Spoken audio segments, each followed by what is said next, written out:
প্রবাসী ভাইদের বউগুলা যখন বাড়ি থেকে বের হয় মার্কেটে যাওয়ার জন্যে অথবা বাজার করার জন্যে, তখন ঠিক এমনটাই হয়। আগে ভিডিওটা দেখেন। ভালোই যা।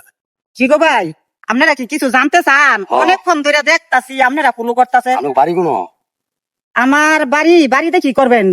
কিছু জানতে চাইলে জিগাইতে পারেন। না, এটা ব্যাপারটা হলো কি, আমরা যে যাইতেছেন না, আমরা দেখতে মানুষে ভালোবাসে, এইটাই নিয়মতা মনে হয়। আমরা দেখি আর জিগাইতেছি, আমরা ফলাফল কয়জন।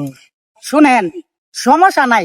আপনারা যে উদ্দেশ্য নিয়ে আইছে বলতে পারেন। আমার স্বামী বাহিরে আছে, অসুবিধা নাই। ও হ্যাঁ, তাহলে আপনারও সমস্যা নাই, আমারও সমস্যা নাই, মানে আপনার দেখতে ভালো লাগতেছে। নাম্বারটা দিবেন?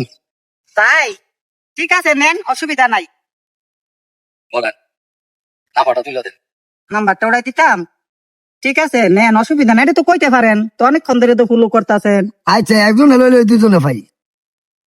নেন, নাম্বার দিলাম, এটা আমার নাম্বার। কথা কমনে আচ্ছা ঠিক আছে, ঠিক আছে, ওর কাছে নাম্বারটা আপনি নিয়ে নিয়েন। কথা আচ্ছা ঠিক আছে, সমস্যা নাই। আমার স্বামী বাইরে আছে, আচ্ছা, আমরা সারা রাত কথা কইলো কোনো বাধা দেওয়ার মতো কি লোক দরকার নাই। হয় বার্গার বাড়াই বলবো। আচ্ছা ঠিক আছে, আচ্ছা ঠিক আছে, আচ্ছা, ঠিক আছে, খোদা হাফেজ। আল্লাহ হাফেজ। ভালো থেকে ভালো থেকে। ঠিক আছে দর্শক ভাই, এই দুই ছেলেরে কি জন্য সরাইছি জানেন? যদি দুই ছেলেরে না সরাইতাম তাইলে তো আমারে অস্তিত্ব রাখ লইলে না। এই জন্য কুয়া নাম্বার না দিয়া সরাইছি দুই দুশ্মনরে।